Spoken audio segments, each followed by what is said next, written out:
She's like a sickness in my brain, a vision standing by the window pane. She ripples through the blinds and leaves me in a daze. It's in the way her body moves me, the way she grabs me and intoxicates, until the signals in my mind forget to operate. Fragile skull. I take my pleasure from my alcohol. She'll never give you any time at all. She just comes and goes, you know. And Hello everybody, welcome back to my channel and thank you for joining me for another coffee and crime time. If you're new to this channel and you like what you see, please remember to subscribe, share, like, and comment. And if you're not new and you're already subscribed, just make sure to like, share, and comment. I always love talking to you guys in the comments and hearing what you think about these cases that we talk about. Also, if you're on Twitter and or Instagram, go ahead and follow me. On Instagram, it's just stephanieharlowe, and on Twitter, it's at steph_harlowe. I've gotten a lot of comments on past videos talking about the light reflection on my glasses, and I think that I have set it up now where that is no longer there. I do have 3 lights in this space, and it's not a big space that I have, so it's hard to find different ways to set them up, but I think I've gotten it to a point where we should be good and there won't be light reflecting on my glasses, but if that's not true, let me know. I think I'm going to make like a little X with masking tape and put it on the ground where I have them now just in case they get moved, so I know exactly where to put them back because I think we finally got it right. Today's not going to be one of those lighthearted cases, although, I mean, who am I kidding? We don't have a lot of those lighthearted cases here. Sometimes we can have fun with some things. We can make fun of Lori Vallow and we can talk about, you know, crazy girls like Dahlia DiPolito, and we can have a little bit of fun with it, but this is not going to be one of those. This case does involve a child, and when I first heard about it, I was absolutely disgusted. I was absolutely outraged. And the time that has passed between when I first heard about it and when I'm sitting here talking to you about it, that rage and that anger and that sadness hasn't really gone anywhere. So without further ado, here are the facts. Here's what we know.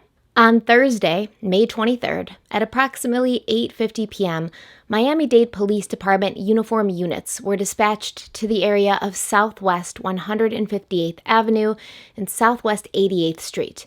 They'd gotten a call from a panicked mother telling them a truly unbelievable story.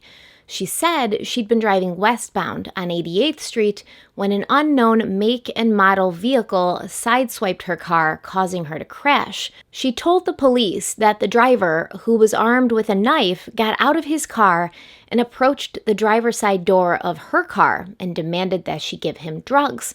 When she told him she didn't have any drugs, he allegedly opened her door, took her cell phone and tablet, and then took her 9-year-old autistic son from the car as well, and drove away in an unknown direction. Unknown make and model vehicle, unknown direction, nondescript villain. Well, not that nondescript, right? Because initially she claimed it was 2 black men in the car, but that was about all the description she had. And now she's lost her phone, her tablet, and her son. And of course, the police got right on the case, issuing an Amber Alert and bringing this woman, Patricia Ripley, to the Miami-Dade Police Department Missing Persons Unit so she could be questioned. And here she provided what the police report refers to as conflicting statements. The next morning at 7:50 a.m., Miami-Dade police were dispatched to a Miami golf course in reference to a report of a man floating in the canal. Upon their arrival, it was determined that the man in the canal was not a man at all, but 9-year-old Alejandro Ripley, the very same boy that had been allegedly snatched from his mother's car the night before. Alejandro Ripley was a little boy, severely autistic and nonverbal for the most part. Sadly, there's really not much else out there about him that I've been able to find, which really does break my heart. This child's life, it seems, has been boiled down to how it ended. I want to know who he was. I want to know what his favorite ice cream was, what stuffed animal he held at night when he was falling asleep. I want to know which song he liked to hear in the car and what t-shirt he would wear until his parents made him change so they could finally wash it. I want to know all the things that make a kid a kid. But for now, all we know is that his life was cut short senselessly and needlessly. And his life wasn't taken by two black guys in an unknown make and model vehicle looking for drugs and iPads. His life was taken by his own mother, the woman who was supposed to protect him from the terrors of the world. She had tried to drown her son earlier that day and failed. But on her second attempt, she succeeded. Patricia Ripley was confronted with eyewitness testimony and surveillance footage that showed her walking along the edge of a canal by 103rd Avenue and Kendall Drive behind the Kendall Acres condominiums at about 7:30 p.m. on Thursday. I'm going to play this video for you now, but please be aware, it is disturbing and heart-wrenching and soul-crushing all at the same time. And if you want to skip it, I have placed a timestamp in the description box. I completely understand why you want to skip it, but please also understand this is not the attempt she made where he ended up dying. This was her first attempt. But if you want to skip it, there's a timestamp in the description box, and I'll explain what happened after I play the video.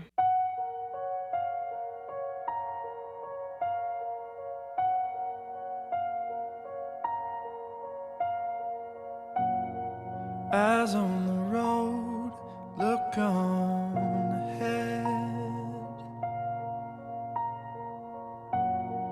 Don't let the wheel color your sky.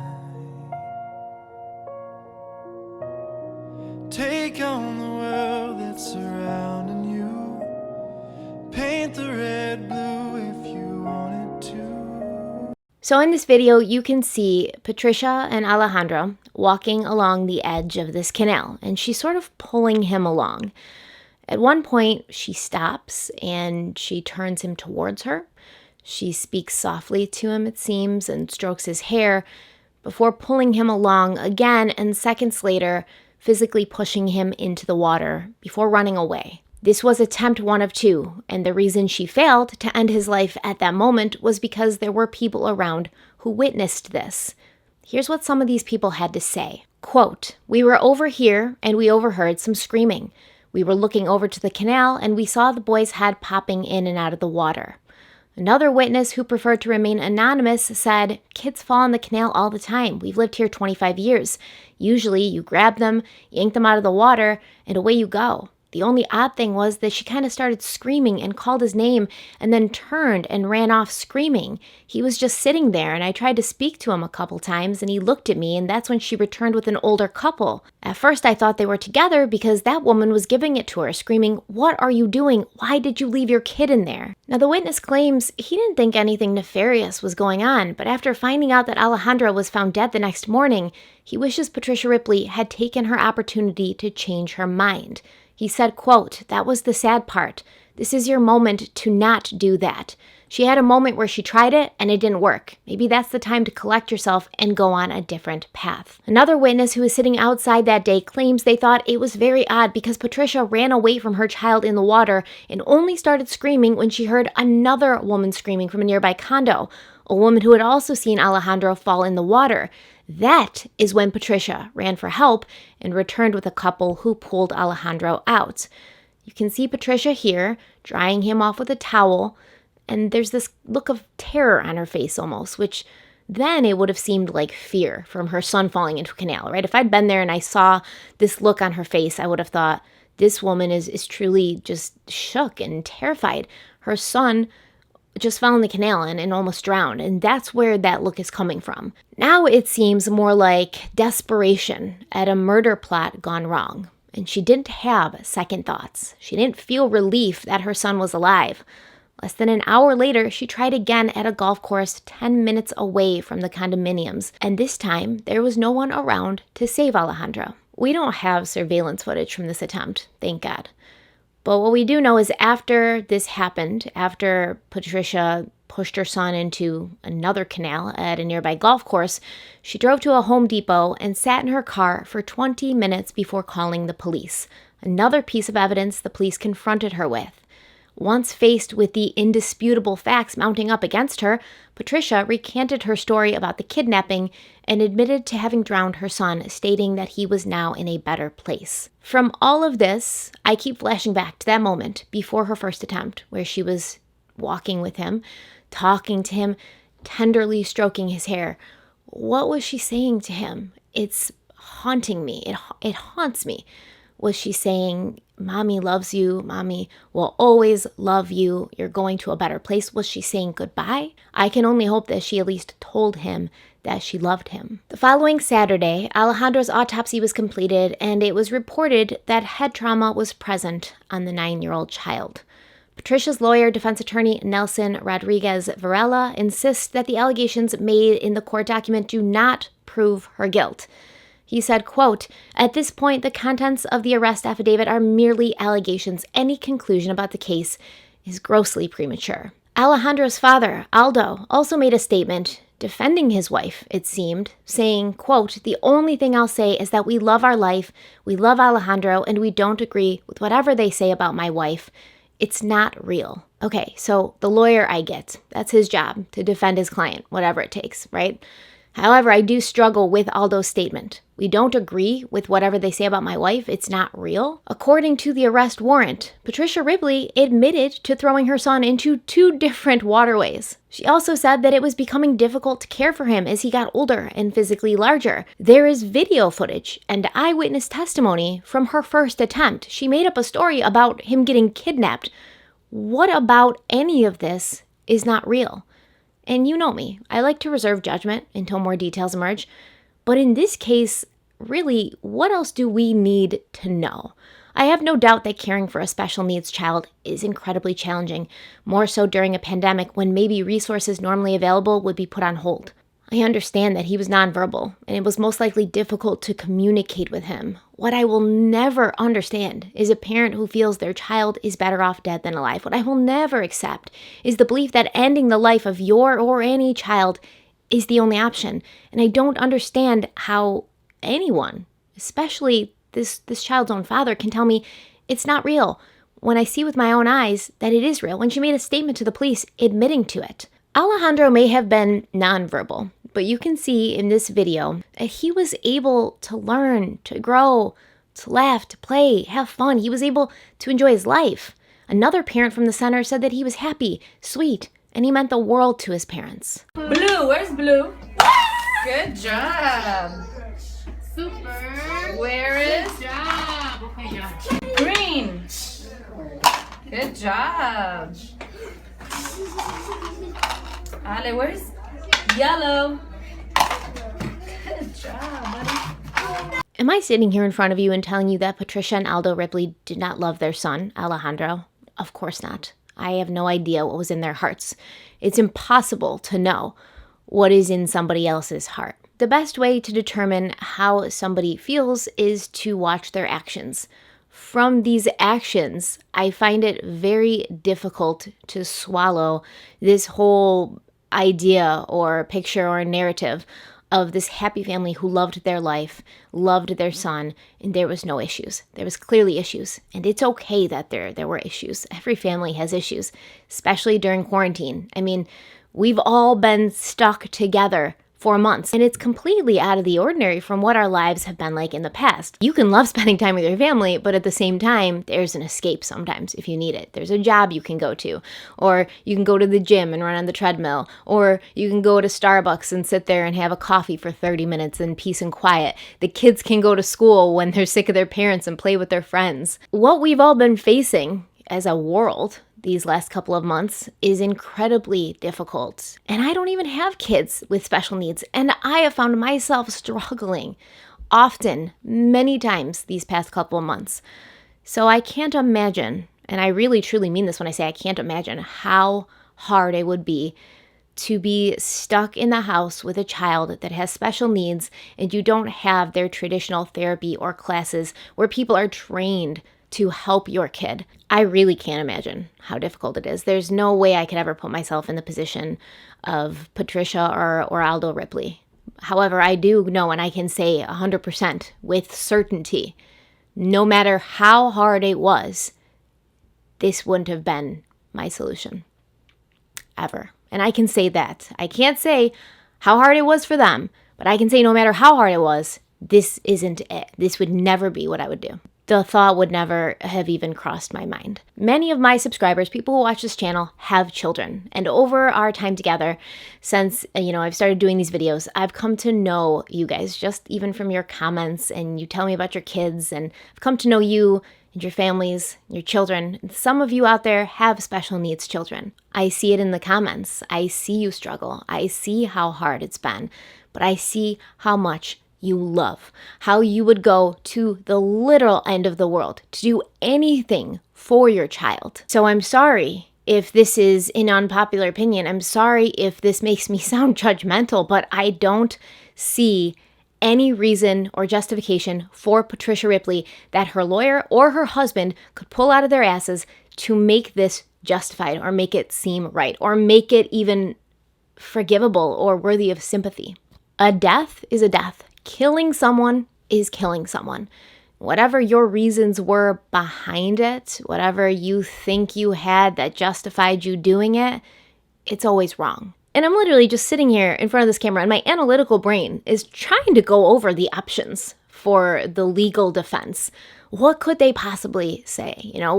What could they bring up? If Alejandro was a 30-year-old man and Patricia was his wife or girlfriend, I'm thinking maybe they're going to say it's domestic abuse, right?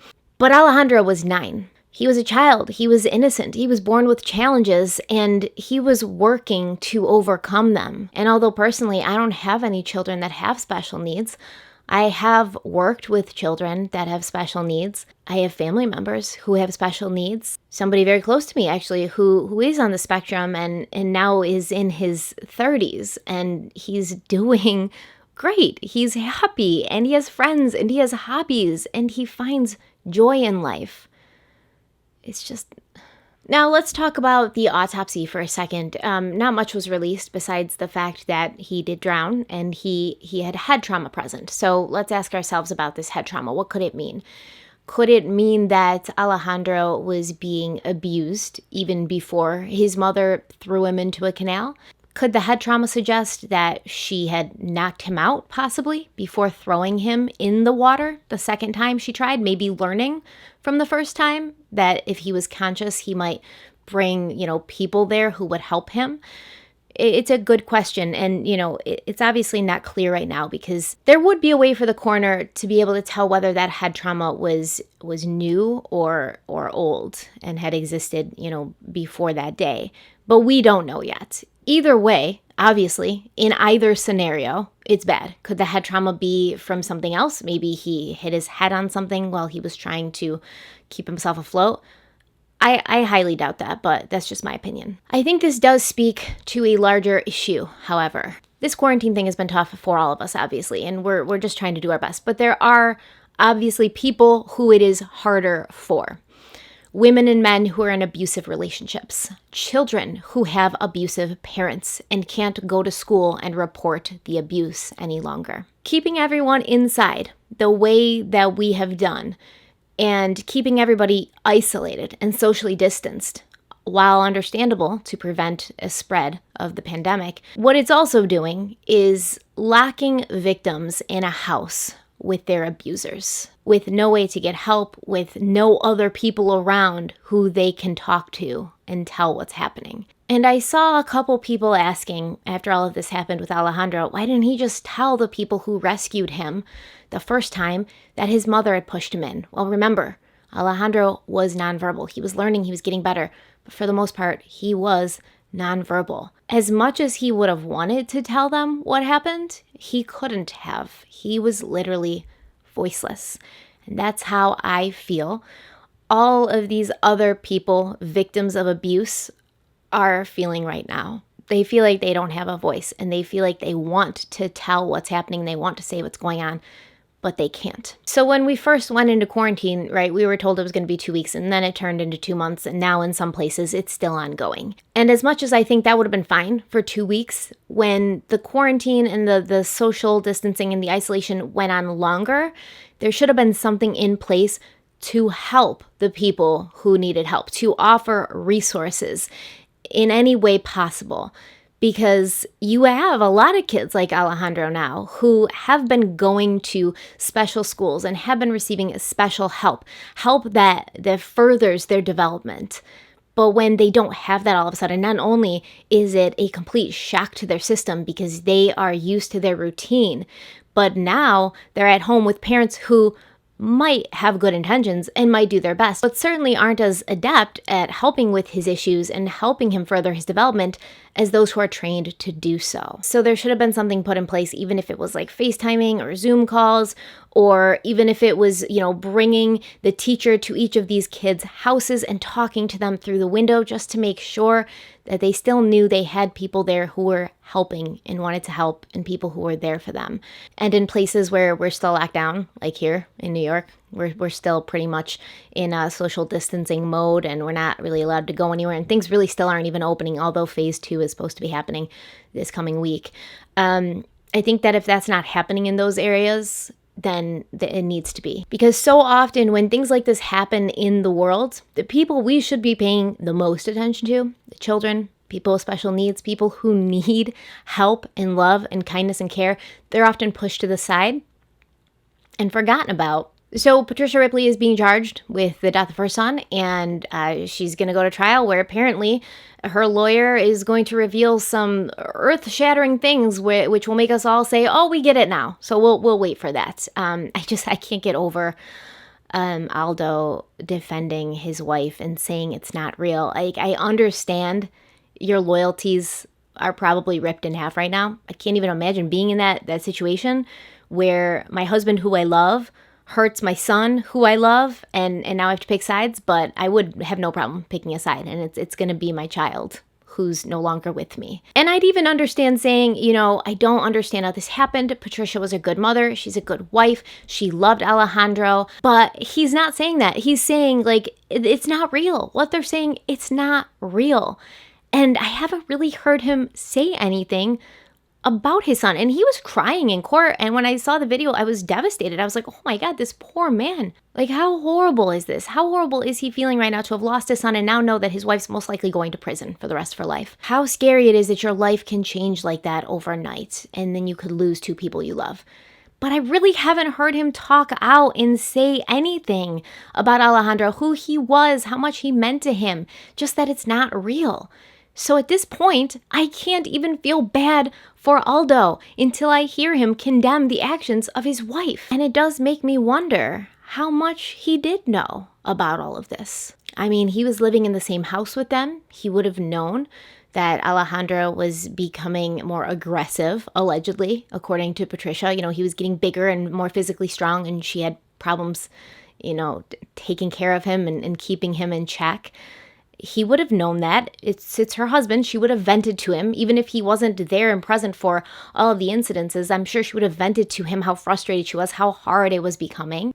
I just have this really bad nagging feeling that he possibly kind of knew it was getting to this point and it was coming to a head. So this story really devastated me. I just feel so badly for this child. I hate to think what his last moments were because, it's bad enough knowing that your life is coming to an end, but being a child and knowing that it was your mother who was bringing your life to an end, it's unacceptable. Thank you guys so much for being here with me. Let me know what you think about this. I do want to hear from you guys, especially the parents out there. If you have special needs children, let me know what you think about this. Let me know if you do understand what Patricia was feeling, but yet still don't understand going through with it. I want to know how you feel because, this is one of those situations where I don't have the experience of having a special needs child and I can't really speak on that experience. I can only speak on what I would do in this situation, and I just feel like I would never do that. So let me know what you guys think. As always, thank you guys so much for being here with me. I know this is a very tumultuous time for everyone right now. It almost just feels like the anxiety and the sadness and the stress of everything going on in the world, it's just never going to end. It's going to be one thing after another. And it does start to get you down. I have felt very down these past couple of days. And typically, I'm a person who's incredibly good with compartmentalizing.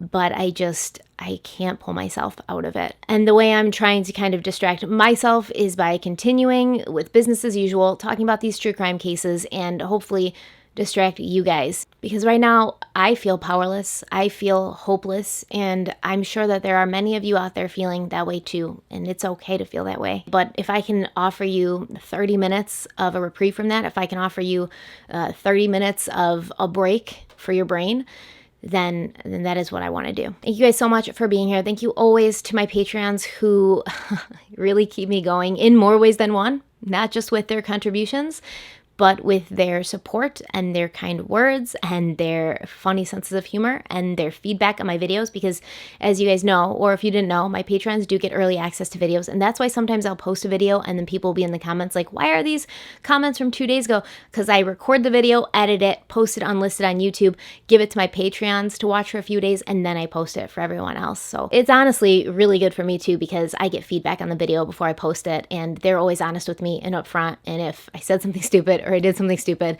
they let me know. Sometimes I completely mess up and I give them unedited footage. So when I record, I have files for the recordings. So it'll be like this will be Alejandro 1, 2, 3, 4, 5, depending on how many like different files I have. And then I'll put those files into Final Cut and make them into, you know, the whole finished product, which is what you see.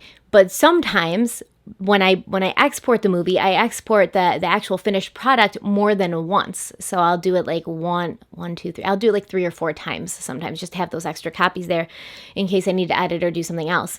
And then when I try to send them the video, I will accidentally upload and send them Alejandro 1, but it's not Alejandro 1, the finished product. It's Alejandro 1, the first clip that's completely unedited and raw. And so I've done that twice, and I'm always embarrassed because when no one's listening, I have a little bit of a potty mouth, okay? I do. And when I get frustrated by things like my camera not working properly, or my stupid lens not focusing in on me, or my hair keep getting stuck in my lipstick, I'll just like drop an F-bomb, and thankfully it goes to them and not the world. So you guys don't see how absolutely crude I can be when my hair is getting stuck in my lipstick. That is very frustrating. But thank you to my patrons. Thank you to all you guys out there watching. Like, subscribe, share, comment. Remember to follow me on social media if you want to. And I will see you in the next one. Stay kind, stay beautiful, and stay safe. I love you always. Bye.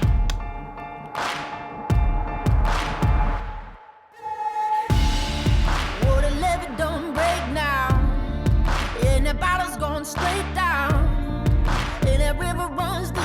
The mountains get steep, and the voices getting too loud. All these feelings I've buried, it's looking like a cemetery. They're coming back from the grave, calling out my name. Better say a Hail Mary.